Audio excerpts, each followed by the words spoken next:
My name is Meredith Tobin. I am 68 years old, and 4 days after I buried my husband of 40 years, I found out I was never legally his wife. The town archivist called on a Tuesday morning. She said a man had walked in asking for Arthur's marriage record. She found two certificates, 2 different states, both still valid. I had never heard the man's name before that morning. I had never heard of the woman on the first certificate. I had been married to Arthur Tobin since June of 1986, and I had slept beside him every night for 4 decades, and I had raised 2 daughters with his last name. And none of it was legally real, but the marriage records were only the beginning. What I found inside a sealed letter and inside my brother-in-law's accounting firm made the room spin for a very different reason. Because the man who blackmailed my husband for 34 years wasn't a stranger. He sat at our Thanksgiving table, he gave the eulogy at the memorial, and he was still extracting money from my family the week Arthur died. Welcome back to Alpha Mom Stories, a channel where mothers share the moments that tested everything they believed and how they found their way through.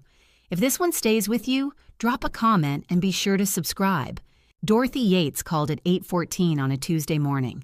I remember the time because the coffee was still too hot to drink, and I was standing at the kitchen counter staring at the mug Arthur had used every day for 20 years. A blue mug with a chipped handle. I hadn't washed it yet. Meredith, I need you to come in to the archive this morning if you can. Dorothy is 61. She has run the town archive for 19 years. She does not call people at 8:14 in the morning for routine business. I drove 7 minutes from my driveway to the municipal building on Elm. The parking lot was mostly signs that told me it had lived in a filing cabinet for decades. Commonwealth of Virginia, Certificate of Marriage, Arthur David Tobin and Lorraine Marie Birch, April 14, 1981. The second was white. I recognized it because I had held it on my wedding day. State of Connecticut, Certificate of Marriage, Arthur David Tobin and Meredith Ann Farrell, June 7, 1986. Both still active, Dorothy said. No record of dissolution for either one.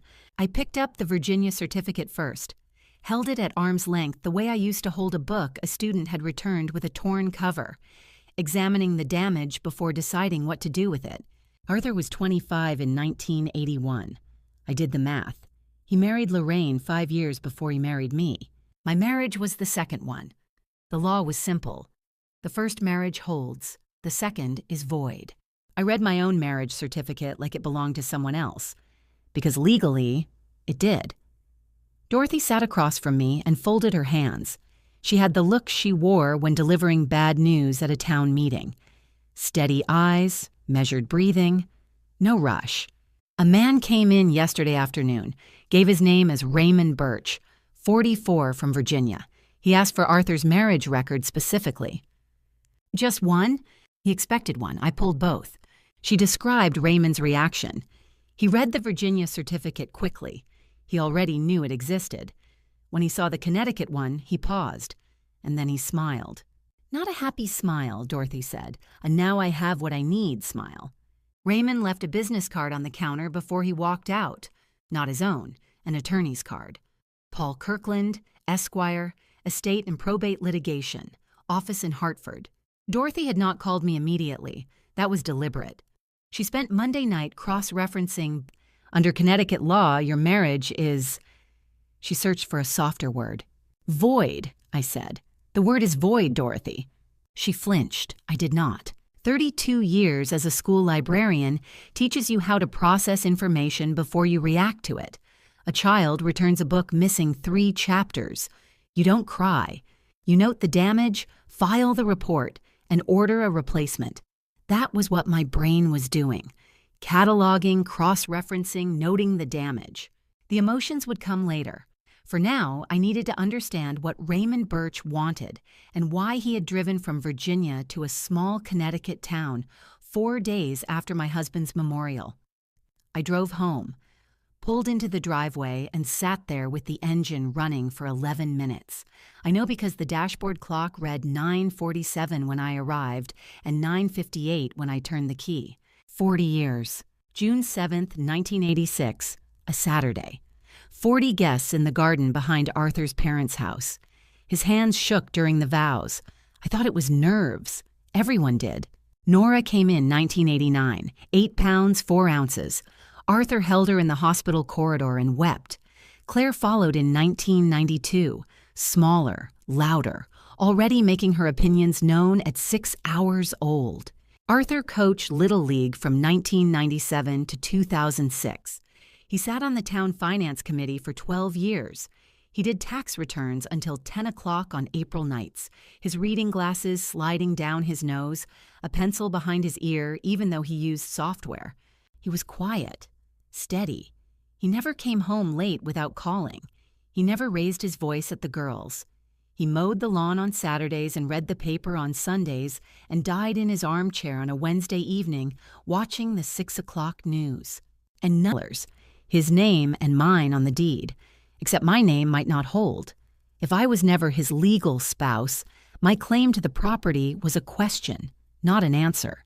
$340,000 in retirement accounts, Social Security survivorship benefits, a $200,000 life insurance policy, all of it tied to a marriage that, according to the state of Connecticut, did not exist.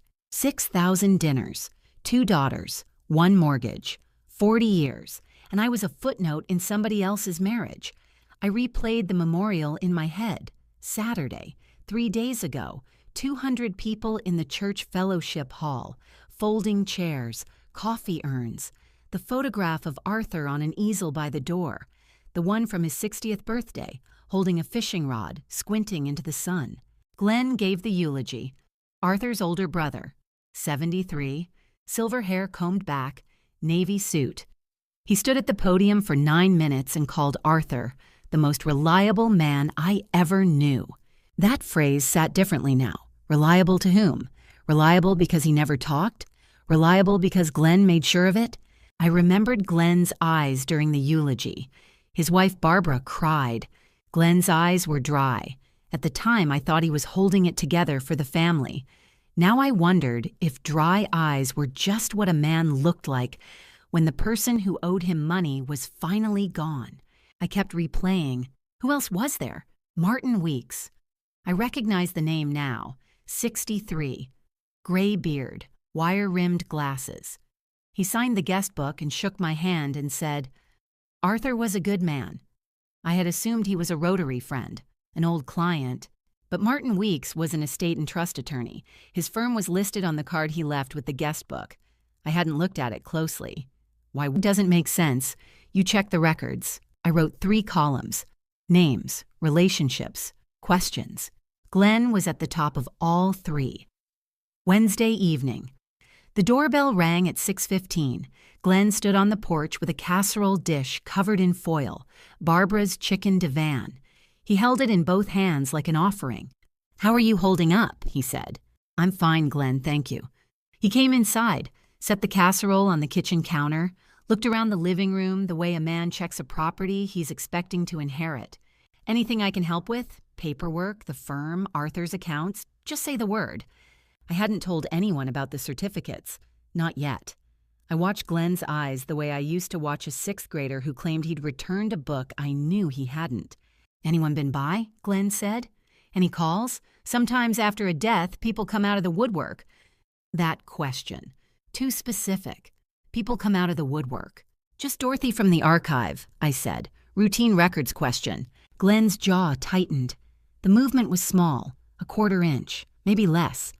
But I had spent 32 years reading faces in a school library. Children lie with their mouths. Their jaws tell the truth. Well, Glenn said, if anyone contacts you about the firm, clients, vendors, anyone, just refer them to me. Arthur would want that. He paused at the door. His hand rested on the frame. He looked back at me with an expression I couldn't read. Arthur should have handled some things while he was still here, but that's not your burden. He left. The casserole sat on the counter. I didn't touch it. I wrote Glenn's name in my notebook. Under the questions column, I wrote, what does he know? Since when? Thursday. I called Nora and Claire and asked them to come to the house. Nora arrived first. She is trees when they hear a certain tone. Claire came 20 minutes later, 34, a high school English teacher.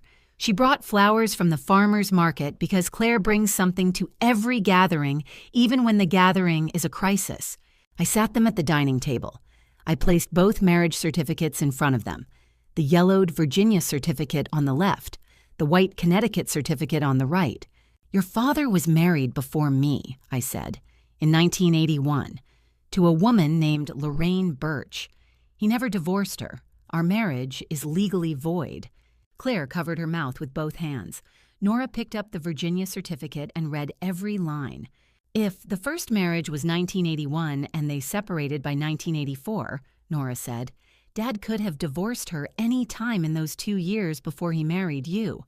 Why didn't he? I don't know yet. Claire's voice cracked. Is our last name even real? Your last name is Tobin, that's real. Your father's silence doesn't change who you are. Claire cried.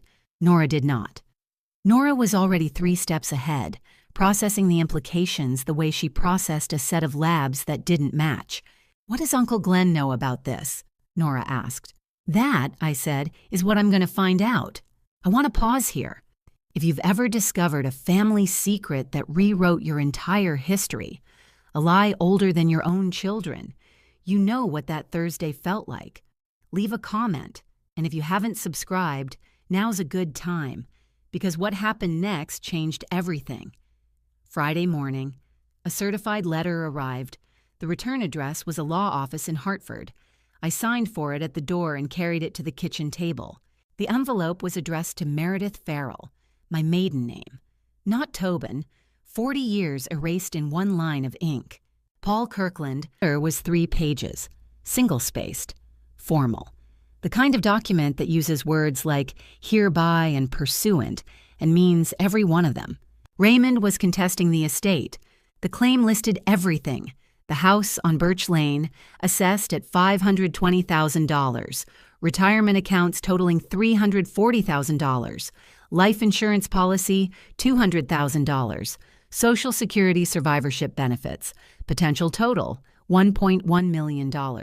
All marital assets, the letter argued, should pass to the legal surviving spouse or her designated heir.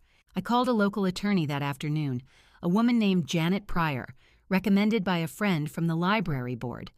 I read her the letter over the phone. Under Connecticut General Statute Section 46B-40, Janet said, if the first marriage was never dissolved, any subsequent marriage is void. You may have equitable claims, especially with 40 years of contributions, but you are not, legally, the surviving spouse. Equitable claims. It means a court might recognize your contributions, but it's not automatic. It's a fight. I thanked her, hung up, sat at the kitchen counter. Meredith Farrell. That was the name on the envelope. The name of a woman who existed before Arthur. The name I thought I'd left behind 40 years ago when I said, I do, in a garden, and believed it meant something the law would honor. Saturday morning, 9:12. The phone rang and a voice I recognized from the guest book said, Mrs. Tobin, Meredith, this is Martin Weeks. The attorney who was at the memorial. Yes. Arthur retained me 5 years ago. He gave me specific instructions. I was to contact you 30 days after his death. A pause. Arthur chose to tell me, and what he chose to tell me was considerable. Martin explained. 5 years ago, Arthur had walked into his office and spent 2 hours laying out the situation. 2 marriages, no divorce from the first, 40 years of silence, and a reason for the silence that Martin said I needed to hear from Arthur himself. He created a revocable trust, Martin said, the Tobin Family Trust. Your house has been transferred into it. Retirement accounts are designated trust assets. You and your daughters are the beneficiaries. A trust. Trust assets do not pass through probate. They do not depend on marital status. Arthur structured this specifically so that if the first marriage ever surfaced, and he believed it would, your home and your retirement would be protected. My throat tightened. 5 years. Arthur had been planning for this for 5 years. He sat in that armchair every evening, watching the news, knowing that someday a man named Raymond Birch would walk into a town archive and pull the thread that unraveled everything. "There's also a letter," Martin said, "sealed, for you only. Arthur wrote it himself. I have it in my office." A sealed letter from a dead man, written in the handwriting I knew better than my own. "Monday morning," I said. "I'll be there." Martin's office was on the second floor of a converted Victorian on Main Street. Oak desk, leather chairs, a window overlooking the town green, the kind of office where bad news arrives in cream envelopes with gold-embossed return addresses. He handed me the envelope. Cream, heavy stock, Arthur's handwriting on the front. "Meredith, when you're ready." I recognized the slope of the M, the way he crossed his T's with a long stroke, almost like a dash. Martin offered to leave the room. I told him to stay. I needed a witness to whatever this was. I opened it. 2 pages. Blue ink. Arthur's handwriting. Careful. No crossouts, written slowly. Page 1. "Meredith, if you are reading this, then I am gone, and the truth has arrived in whatever form it chose. I am sorry I could not deliver it myself. I tried, more times than you will believe, and I failed every time. I married Lorraine Birch in Virginia in April of 1981. I was 25. She was 23. We were young and convinced that certainty was the same thing as love. We separated 3 years later. I should have filed for divorce. I didn't. I was careless, and then I was afraid, and then I met you. By the time I understood the full weight of what I had done, that I had married you without dissolving a prior marriage, that our life together rested on a document that had no legal standing, it was 1992. And by then, Glenn knew. Page 1 ended there. I turned it over. Blank. I looked up at Martin. He nodded toward the second page. I went home. I sat in Arthur's armchair, the brown leather wingback by the window, where he had watched the evening news every night, where he had died, and I read page 2. Page 2. Arthur's handwriting was smaller here, tighter, as if the words themselves were being compressed under weight. Glenn found the Virginia marriage certificate during the 1992 federal tax audit. Partnership filings required full disclosure of marital status. He pulled my personal records from the firm's shared cabinet, and there it was. He did not help me fix it. He sat me down in his office on a Tuesday afternoon in November and said, "If Meredith finds out, she leaves.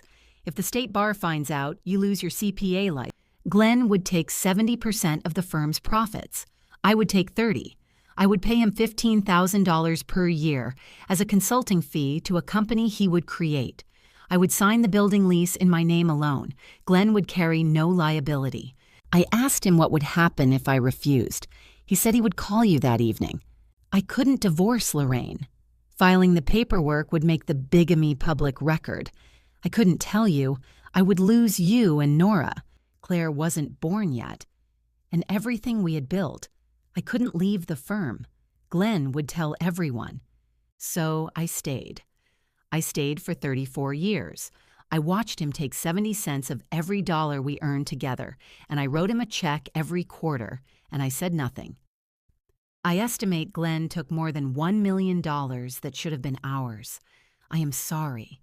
I was never brave enough to burn it all down and start over. I never found a door Glenn didn't guard. I set the letter on my lap.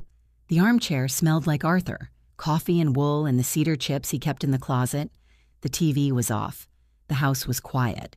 $1 million, 34 years, and the man who held the cage key had given the eulogy at the funeral and brought me a casserole on Wednesday. I read the letter 3 times. Then I did what librarians do when the information doesn't fit the existing record. I made a list. On a yellow legal pad, the same kind Arthur used during tax season, I drew 2 columns. Column A, what Arthur claimed. Column B, what can be verified. 70-30 profit split since 1993. Verifiable through state business filings, public record, available at the Secretary of State's office or the county clerk.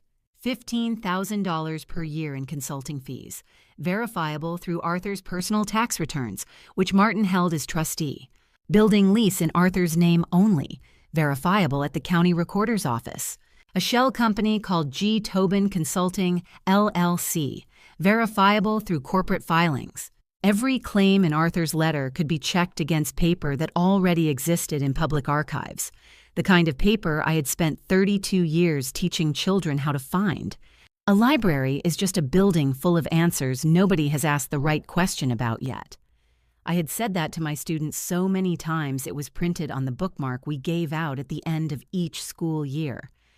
I picked up the phone and called Dorothy. "I need help with some business filings," I said. "Partnership records, annual reports, county level." "What years?" 1993 through 2025. A pause. Dorothy understood what that range meant. 32 years of documents, a forensic timeline. "For you, Meredith, anything." I hung up and looked at Arthur's armchair. Empty. The dent in the leather cushion still held his shape. He had sat there every evening with this secret for 4 decades, too afraid to speak, too trapped to leave. Janet Pryor had given me the legal diagnosis. Martin Weeks would build the case, and I would find the evidence. I was done sitting. The formal filing arrived on Thursday. Paul Kirkland had moved fast. Probate Court, Litchfield County. Petition to contest estate of Arthur David Tobin, filed by Raymond Birch as representative and sole heir of Lorraine Birch Tobin, legal surviving spouse.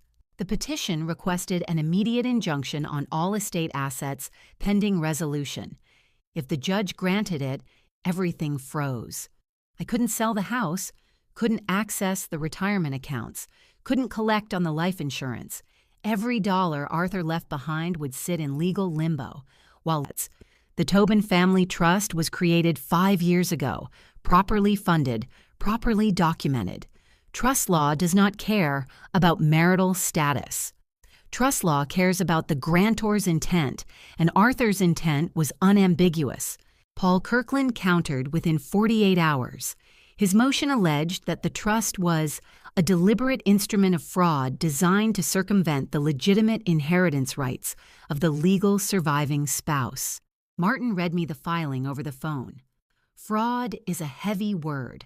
They'll need to prove Arthur created the trust with the specific intent to defraud Lorraine, but he created it to protect you and the girls, not to deprive anyone. Can they drag this out? 18 months, maybe 2 years. Litigation is a war of patience. I thought about the $200 per hour Janet Pryor had quoted. 2 years of legal fees could eat $150,000 or more. Even if I won, I'd lose. But something else bothered me. Paul Kirkland's filing included asset estimates that seemed high. Not wildly so, but higher than what I'd expect from a first-pass assessment by an out-of-town attorney who'd never set foot in the firm. Someone was giving him numbers. Someone who knew the firm from the inside. Dorothy delivered the records on a Friday afternoon. 2 banker's boxes, 32 years of state filings for Tobin and Tobin, certified public accountants. I cleared the dining table, the same table where I had shown Nora and Claire the 2 marriage certificates 4 days earlier. I laid the certificates on the left side, the yellowed Virginia document and the white Connecticut one, side by side, like before and after photographs of a life that had split in 2. Then I opened the boxes, year by year, 1993 through 2025, Andy 50, Arthur Tobin 50%, Glenn Tobin 50%. After 1992, 70-30, Glenn Tobin 70%, Arthur Tobin 30%, every single year, 32 consecutive filings, not one deviation. I pulled Arthur's personal tax returns from the folder Martin had provided. There they were, line by line, $15,000 per year, paid to G. Tobin Consulting, LLC, paid quarterly, $3,750 in January, April, July, and October, like clockwork. I traced G. Tobin Consulting, LLC, through the state corporate registry, registered in 1993. Glenn Tobin, sole member. Business address, Glenn's home. No employees, no website, no clients listed other than Arthur. A pipe. A pipe that moved money from my husband's pocket to his brother's. Every quarter for 33 years. I pulled the building lease from county records, the firm's office at 114 Prospect Street. Lessor, Prospect Properties, LLC. Lessee, Arthur D. Tobin, individually. Not Tobin and Tobin, not the partnership. Arthur alone. If the lease defaulted, Arthur was liable. Glenn walked clean. I photographed every page, labeled every folder. Blue for profit splits, green for consulting fees, yellow for the building lease. $1,005,000. That was the total. $1 million my husband earned and his brother took because Arthur couldn't say one sentence out loud. A library is just a building full of answers. I had found mine. I needed to see Glenn's face when I asked. The following Monday, I drove to the firm, 11 minutes from my house. I had driven that route hundreds of times to drop off Arthur's forgotten lunch or pick up a tax document. The building was a 2-story brick on Prospect Street with a parking lot for 6 cars. Glenn's Cadillac was in its usual spot. I told the receptionist, Helen, 60, been there 15 years, that I wanted to collect Arthur's personal things from his desk. A box of items, photos, a desk calendar, the blue coffee mug he kept at the office. Glenn came out of his office. Gray slacks, white shirt, sleeves rolled. The concerned brother-in-law. Meredith, good to see you. Take whatever you need. I packed the box slowly. While I was placing the desk calendar inside, I said, Arthur always told me the firm split was fair, 50-50, equal partners. Of course, Glenn said. Always was. The state filings show 70-30 since 1993. Did something change? Glenn's face went through a color I had never seen on a living person. Not red, not white. Something between. A gray pink that started at his collar and moved upward. That was a restructuring, he said. Arthur agreed to it. He took less because he carried fewer clients. Standard practice. For 32 consecutive years? Meredith, his voice dropped. You're grieving. Don't start digging into things you don't understand. Don't start digging. A librarian, told not to look something up. I picked up the box, walked to the door, turned back. Thank you for the casserole, Glenn. Barbara's recipe? Barbara's, he confirmed. Give her my best. I left. In the parking lot, I sat in the car and wrote in my notebook. He lied about the split without blinking. He only hesitated when I gave him a number. A librarian told not to dig is a librarian who knows exactly where to look next. The consulting fee trail was the simplest thread to follow because Glenn had been lazy using the trust's authority. Martin filed the paperwork as trustee, but I didn't need to wait. The 10 years I had were enough to establish the pattern. $15,000 per year, 4 quarterly payments, every check drawn on Arthur's personal account, every payment coded as professional consulting services, every dollar deposited into G. Tobin Consulting, LLC, which existed on paper at Glenn's home address and nowhere else in the physical world. Nora came over on Tuesday evening. She sat at the dining table with me, her reading glasses on, her doctor's posture, spine straight, chin up, the way she sat when reviewing a complicated chart. Mom, this is extortion. This is criminal. It's complicated. Your father agreed to it. Under duress, yes. But he agreed. Under duress means it's not voluntary. That's coercion. And proving coercion requires evidence that isn't a letter from a dead man. Martin had been clearer about the path forward. The agreement was coerced, he said during a phone call earlier that day.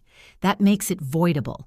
And Glenn's failure to disclose the consulting arrangement to the partnership's clients may constitute a breach of fiduciary duty. The Connecticut State Board of Accountancy would be very interested in a CPA who ran a shell company that siphoned money from his own firm for 33 years. Glenn's professional license, his standing on the town finance committee, his reputation as the honest brother. All of it rested on the assumption that nobody would ever pull the filings and line them up, year by year. Nobody ever had. Until a retired librarian sat down with 2 banker's boxes and a yellow legal pad, 2 weeks after the original filing, Paul Kirkland submitted an amended claim. The estate valuation had changed. Original letter, 1.1 firm's commercial property at $600,000. The county assessor's office has it at $280,000. They're listing the firm's goodwill at $400,000. A two-person CPA firm in a town of 12,000 has $400,000 in transferable goodwill? It does not. Someone is giving Kirkland inflated numbers. Someone who knows the firm's internal finances. I didn't say Glenn's name. I didn't need to.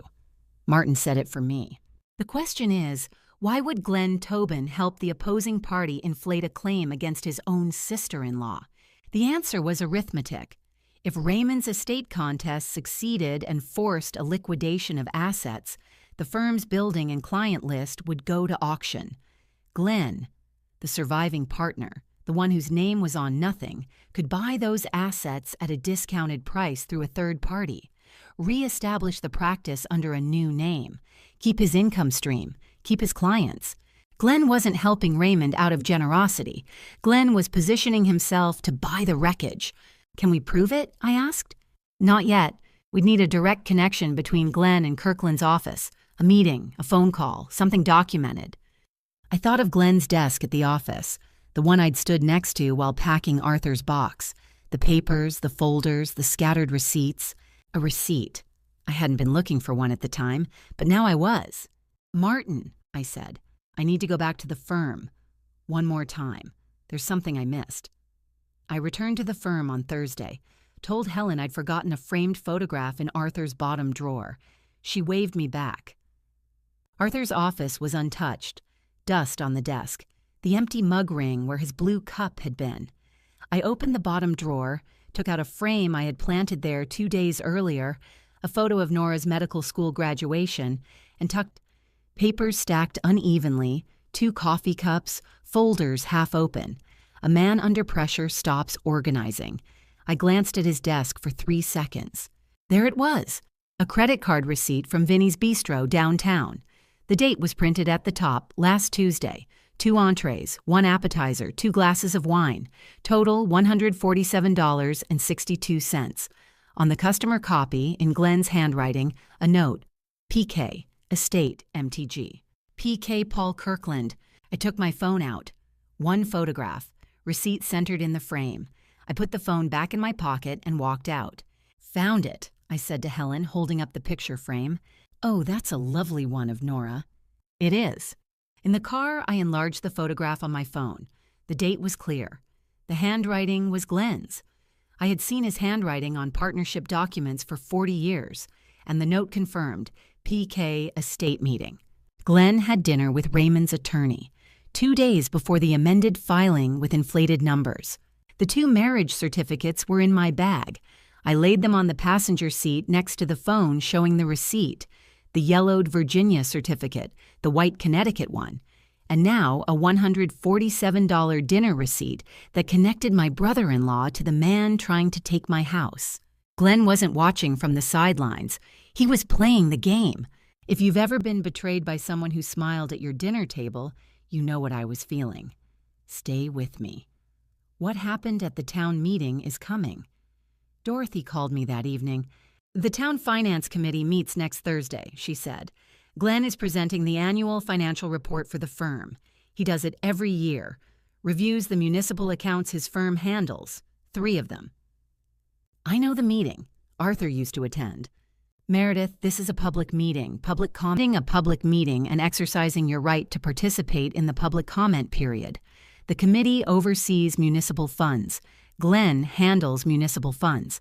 If there are questions about how he manages money, that committee is exactly the right audience. She was right. A private confrontation would give Glenn room to deny, delay, and lawyer up. He would turn it into a he said, she said. He was good at that. 34 years of practice. But a public meeting, with committee members who trusted Glenn with their town's money, with business owners who were his clients, with residents who called him by his first name at the hardware store, that was different. In public, the numbers spoke for themselves. I thought about Arthur, about the cage Glenn had built around him, a cage made of silence and shame and quarterly payments. Arthur had lived in that cage for 34 years because he believed the only exit was destruction. I was not going to build another cage. I was going to open the door in front of witnesses. "Thursday," I said. "I'll be there," Dorothy said. "I can authenticate every document I pulled from the county archives. If anyone questions the source, I'm the source." A town archivist and a school librarian. 2 women who spent their careers organizing the truth. Glenn called me on Sunday, suggested coffee. "Family should handle this as family," he said. We met at the diner on Route 7. He was already seated when I arrived, back to the wall facing the door, a man who chose his position before the conversation started. "I've been thinking about the situation," Glenn said. "Raymond Birch, the estate claim. It's messy and expensive." "It is. Here's what I'm proposing. Let Raymond have the life insurance and a portion of the retirement. You keep the house through the trust. Everybody walks away. No court, no pub." Wanted that. What Arthur wanted stopped mattering when I found out he wasn't legally my husband. Glenn studied me. I held his gaze. He shifted his coffee cup a 1/4 inch to the left. Another tell. "Meredith, let this go. You don't want to open boxes you can't close." Open boxes. He was telling a librarian not to open boxes. He leaned forward, lowered his voice. The diner was half full. 7 other tables. A waitress named Donna who knew everyone. Arthur should have handled this. It's not my fault he was a coward. There it was, the sentence from the letter. The same logic, the same deflection. Arthur was the problem. Glenn was the bystander. 34 years of bleeding his brother dry, and Glenn still believed the fault belonged to the man who was afraid to speak. I memorized the sentence, every word, the tone, the slight emphasis on coward. "Thank you for the coffee, Glenn." I left a $5 bill on the table and walked out. I did not look back. Nora went to the firm on Monday. She did not tell me beforehand. She told me after. I asked him directly, she said. I said, "Uncle Glenn, did you know about Dad's first marriage?" "What did he say?" "He said he learned about it when we all did, after Dad passed." "He's lying." "I know, so I pushed." Nora sat at my kitchen counter with a glass of water she wasn't drinking. I told him the profit split changed in 1993, the same year a tax audit would have surfaced Dad's marital records. I asked if that was a coincidence. And? His mask slipped, just for a second. Then he said Dad took a reduced role for 32 consecutive years. What was the slip? His hands started shaking. He put them flat on the desk to stop it. A doctor notices things like that. Nora paused. Then, he said one thing that was almost human. Split reflected reality. Did you believe him? About the rainmaking? Partially. Glenn was always the one shaking hands at the Chamber of Commerce. Dad was always the one doing the actual work. She looked at me. But being a rainmaker doesn't justify blackmail. A pediatrician who brings in more patients doesn't get to steal from the one who treats them. Glenn knew we were circling. He could feel the walls closing. A man who had spent 34 years controlling the information was watching it slip out of his hands, document by document, question by question. And the finance committee meeting was 3 days away. Tuesday evening. My dining table looked like a research desk at the end of a semester. Folders, documents, sticky notes, a color-coding system that would have made my library science professor weep with pride. Red folder, 2 marriage certificates, and the void marriage legal analysis Janet Pryor had prepared. Blue folder, 32 years of partnership profit distributions, each one showing 70-30 in Glenn's favor. Green folder, G. Tobin Consulting, LLC corporate filings, and 33 years of $15,000 annual payments from Arthur's personal account. Yellow folder, building lease at 114 Prospect Street, Arthur's name only. Black folder, restaurant receipt from Vinny's Bistro, Glenn's handwriting noting PKR estate meeting, plus the timeline showing the amended filing 2 days later with inflated numbers. White folder, Arthur's trust documents, Martin's certification letter, and the sealed letter. 6 folders, 34 years, $1 million, and a brother who charged rent on a cage. Martin came to the house that evening to review everything. He sat at the table for 90 minutes, reading each document, checking dates, cross-referencing numbers. When he finished, demonstrate a sustained pattern of extraction under coercion, and the collusion evidence, the receipt, combined with the timing of the amended filing, gives us grounds to report Kirkland to the bar and Glenn to the CPA board. I don't want to report quietly, I said. Glenn has presented himself to this town as a trustworthy financial steward for 40 years. The people whose money he manages deserve to see who he actually is. Martin looked at me over the top of his glasses. Then we do it at the meeting. Publicly. Wednesday night. The house was quiet. I sat in Arthur's armchair. The leather was cold. Nobody had sat in it since Monday, when I'd read the letter. The dent in the cushion was still his shape. The floor lamp angled the way he'd liked it, tilted left to avoid glare on the television screen. The TV was off. I could handle this privately. File the complaints with the CPA board and the Bar Association. Let attorneys fight in conference rooms for 18 months. Keep the whole thing sealed inside courtrooms and legal filings that nobody in town would ever read.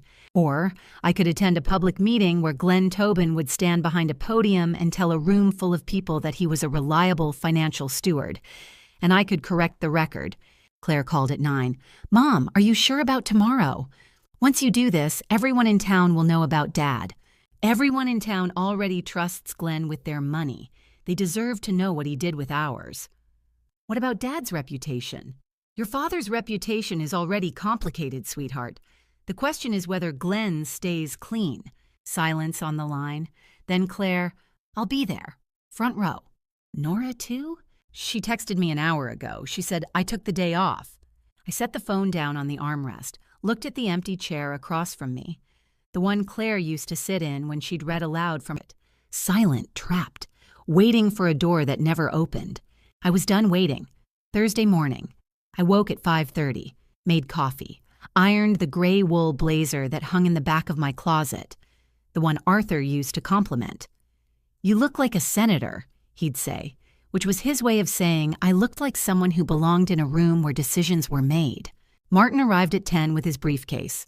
He spread 3 documents on the dining table, a cease and desist letter addressed to Glenn, a formal complaint draft for the Connecticut State Board of Accountancy, and an ethics referral for Paul Kirkland to the Connecticut Bar Association. "When you speak during public comment," Martin said, "stick to facts, dates, numbers, documents. Don't editorialize, don't characterize. Let the evidence do the talking. I've been a librarian for 32 years, Martin. I know how to cite my sources." He almost smiled. At 4 o'clock, Nora called. "I'm leaving the hospital now. I'll pick up Claire." At 5:30, Dorothy texted, "I have certified copies of every county document. If anyone questions the source, I am the source." At 6:15, I put on the gray blazer, picked up the canvas bag, 6 color-coded folders in order, each one tabbed. I checked myself in the hallway mirror. Gray blazer, white blouse, dark slacks, no jewelry except my wedding band. I looked at the ring, a gold band Arthur had placed on my finger in June of 1986 in a garden ceremony that the state of Connecticut did not recognize. I left it on. I drove to Town Hall. The parking lot was filling up. Glenn's Cadillac was already in the first row. The meeting started at 7. 6 folders, 1 canvas bag, and 40 years of questions that were about to become public answers. Town Hall, the meeting room on the 2nd floor, long table at the front. 5 committee members, nameplates, retirees, a reporter from the weekly paper who covered municipal meetings the way some people covered sports, with loyalty but low expectations. Glenn stood at the podium, reading glasses on, a navy blazer and a striped tie. He had a slide presentation queued on his laptop. Charts, graphs, numbers. The performance of competence. "Good evening. Thank you all for coming out. As you know, Tobin & Tobin has been honored to serve as the financial steward of 3 municipal accounts for the past 27 years. Tonight, I'm pleased to present our annual review. I was in the 3rd row, gray blazer, canvas bag on my lap. Nora to my left in her doctor's posture, Claire to my right, hands clasped in her lap, knuckles white. Glenn saw me, a flicker behind his glasses. Then he turned back to the screen and clicked to the first slide. I looked over my shoulder at the back row. There was Raymond Birch, navy suit jacket, arms crossed, tight jaw. He looked like a man waiting for a verdict he expected to win. He did not look like a man who knew he had been lied to. Glenn continued. Revenue, expenditures, audit compliance. Fiscal responsibility is not just a professional obligation, it is a personal one. The committee chair, Ed Watkins, 70, retired judge, nodded and said, "Thank you, Glenn. Very thorough, as always." He looked at the audience. "We'll now open the floor to public comment." I stood. "My name is Meredith Tobin." I walked to the microphone stand in the center aisle.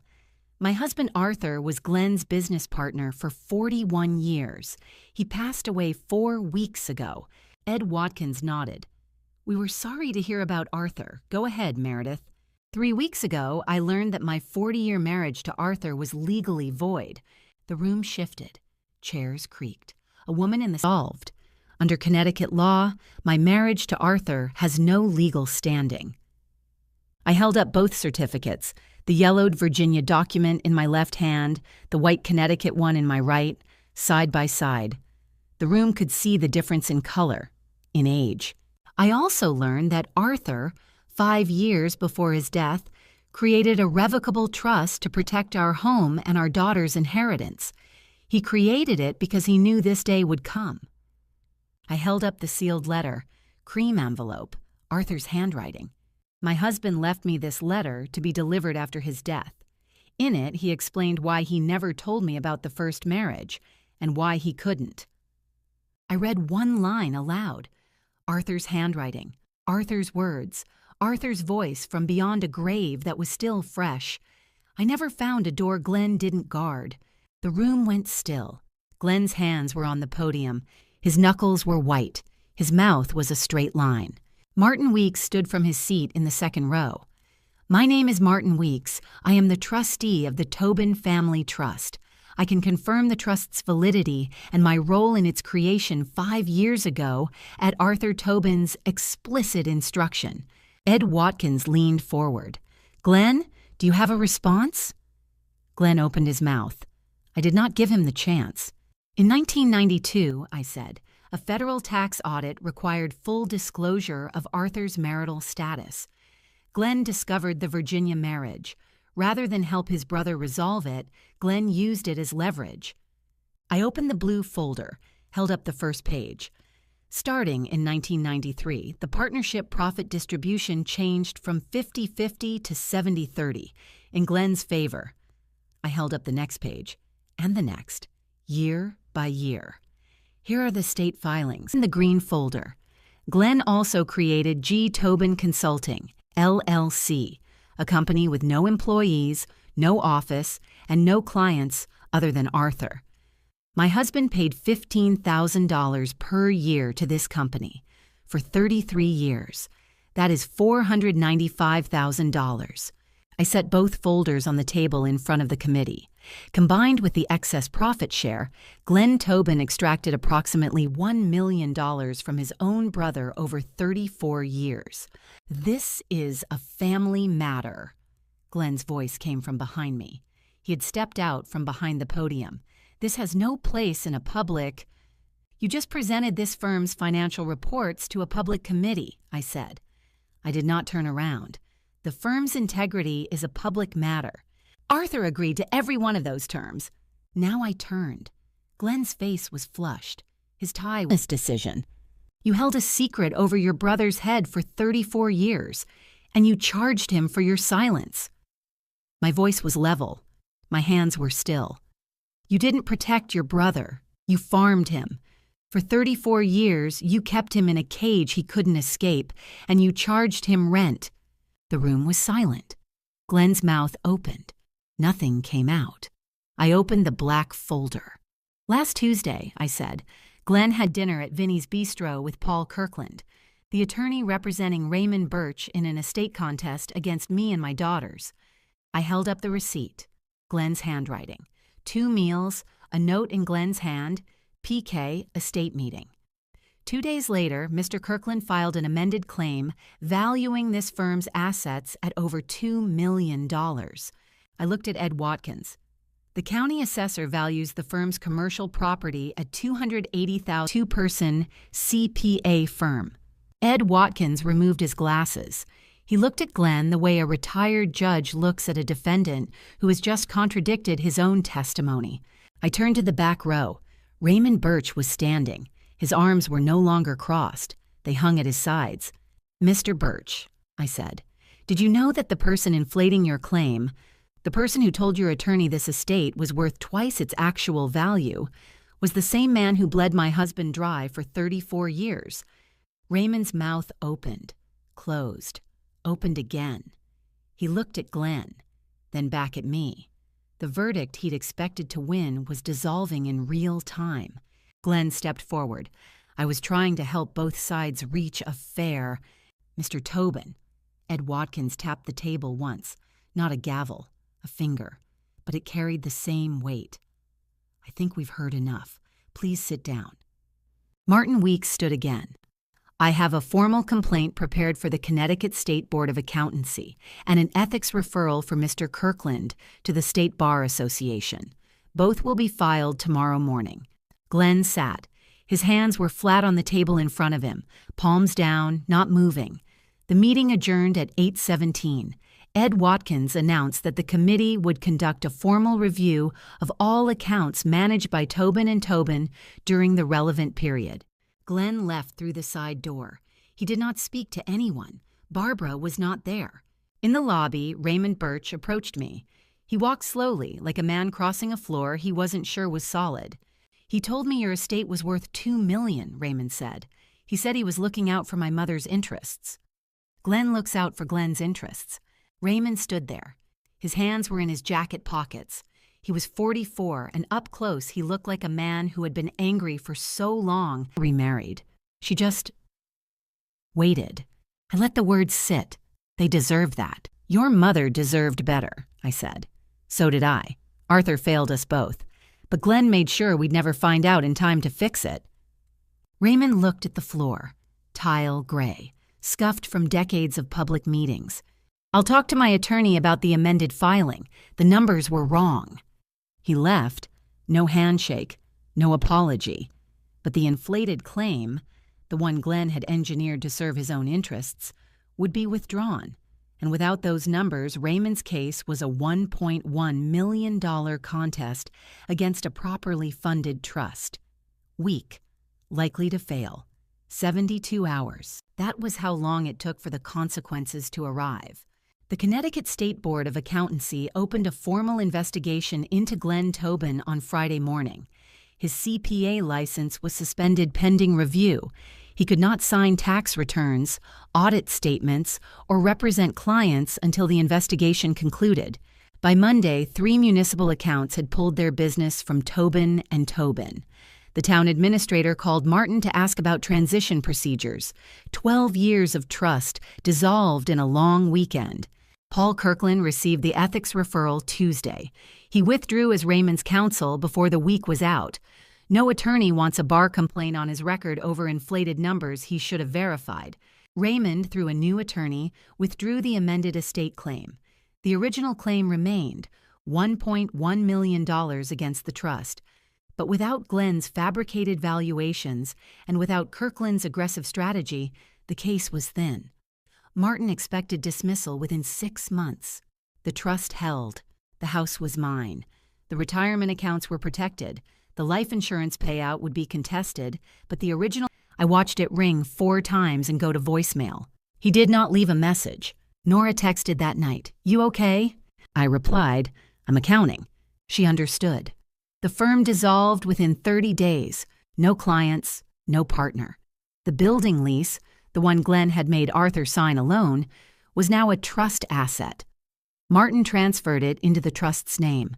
My civil attorney filed suit in Litchfield Superior Court, unjust enrichment, breach of fiduciary duty, $1,050,000 in documented extraction, plus punitive damages. The complaint was 47 pages long. Every page cited a number from a public document. Glenn retained a defense attorney from New Haven. The case would take months, possibly a year. But the facts were filed. The filings were public. And in a town of 12,000, public filings travel faster than the weekly newspaper. Barbara filed for legal separation in late July. She moved to their daughter's house in Massachusetts. I heard this from Dorothy, who heard it from the clerk's office, which is how news moves in small towns. Through documents, not gossip. Glenn, 73, sat in his office at 114 Prospect Street, alone. The nameplate on the door still read, Tobin and Tobin. Nobody had changed it. Nobody would. I had the 2 marriage certificates framed, side by side, matching frames. I hung them in the hallway between the living room and the kitchen, where I passed them every morning on my way to make coffee.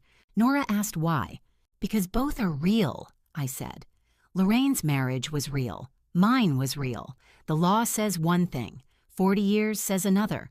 Martin helped me write a letter to Lorraine's nursing home. Not to Raymond, to Lorraine. 3 sentences. My name is Meredith. I didn't know about you until after Arthur died. I'm sorry for the years you waited. He failed both of us. I don't know if she read it. Advanced Parkinson's takes many things before it takes everything. But the letter was sent, and sending it was the point. I set one boundary. Glenn's name is not spoken in my house. Not because I hate him, because the accounting is done, every dollar traced, every document filed, every question answered. There is nothing left to say about a man who charged rent on a cage. A library taught me that the truth doesn't expire. It just waits on a shelf until someone checks it out. 6 months later, the trust was validated. Raymond's original claim was dismissed. The trust predated his mother's discovery, and its structure was sound.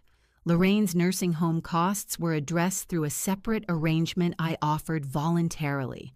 Not from the estate, from my own decision. Because Lorraine waited 40 years, and waiting deserves something, even if the law said it didn't. The armchair is still by the window. I sit in it now. I read in the evenings, library books, because old habits survive everything, even the truth about the man who sat there before me. Arthur's chair, where he carried his secret for 40 years. I sit in it now with mine, that I understand why he couldn't speak, even if I will never fully forgive him for choosing silence over trust. The 2 certificates hang in the hallway, one yellowed, one white, both real. That's my story. 2 marriage certificates, 1 sealed letter, and a brother-in-law who learned that a librarian never stops looking. If you know someone who needs to hear this, share this video, drop a comment, hit subscribe, and I'll see you in the next one.